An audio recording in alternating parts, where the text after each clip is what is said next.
মশা তো আমাদের জীবনকে অতিষ্ঠ করে দিচ্ছে, কাজে নগরবাসীর এই সেবাটাকে তো আমাদের এনশিওর করতে হবে। মশা মারতে কামান দাগে। অনেক নাগরিকরা আছেন এখনো পর্যন্ত বাড়িঘরের নোংরা ময়লা সেটা কিন্তু ভ্যানে এবং আমাদের যে ব্যবস্থাপনা আছে সেখানে দেওয়া হয় না। এইখান থেকে মূলত সিটি কর্পোরেশনের প্রতি আহ্বান এবং নাগরিকদের প্রতি আহ্বান, নাগরিকরা যেন তাদের আবর্জনাগুলি যথাযথ জায়গায় ফেলেন এবং দেন। অনেক নাগরিকরা আছেন এখনো পর্যন্ত বাড়িঘরের নোংরা ময়লা সেটা কিন্তু ভ্যানে এবং আমাদের যে ব্যবস্থাপনা আছে সেখানে দেওয়া হয় না।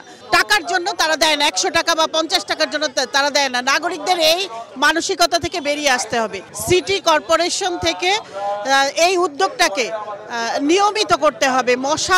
মশা তো আমাদের জীবনকে অতিষ্ঠ করে দিচ্ছে, কাজে নগরবাসীর এই সেবাটাকে তো আমাদের এনশিওর করতে হবে।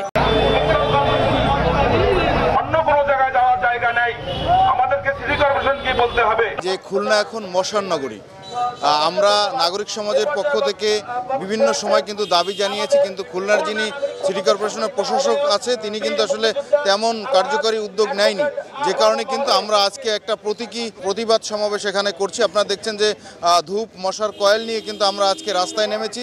আমরা আশা করছি যে নগরবাসী যে দুর্ভোগ মশার যন্ত্রণায় বাঁচছে না সেটা থেকে যেন অতি দ্রুত ব্যবস্থা গ্রহণ করে সিটি কর্পোরেশন।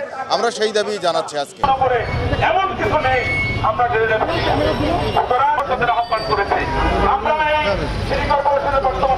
নাগরিক সমাহূত যে কর্মসূচি, এটা আমাদের নিত্য প্রয়োজনীয়।